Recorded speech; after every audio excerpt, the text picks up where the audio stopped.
Where should you invest your next dollar in equipment? It's coming up in today's Iron Talk. Beginning farmers often ask me where they should invest their money first in equipment at the start of their farming careers. The advice I give applies to all farmers.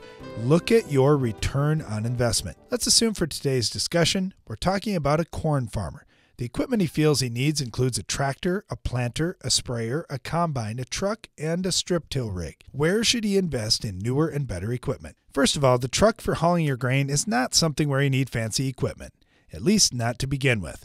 Your combine needs to be reliable, but it certainly doesn't have to be the first thing that you upgrade. The same could be true with your tractor. It's just not going to add more yield on its own. Timely application of a variety of things with your sprayer can certainly play into yield, but the sprayer doesn't have to be pretty. That leaves the strip till rig and the planter.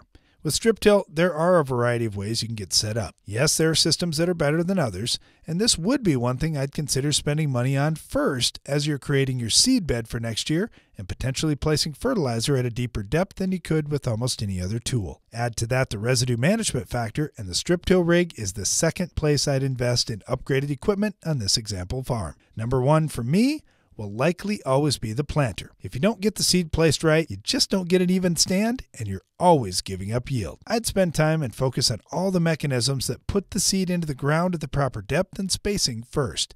Then I'd look at everything else. Don't worry, we're just talking about the first investment in equipment on your farm. There will be more every year for the rest of the time you're farming. There will be time and money to upgrade the rest of your equipment if you focus on return on investment with these early expenditures on your farm. That's all for today's Iron Talk, and now back to the show.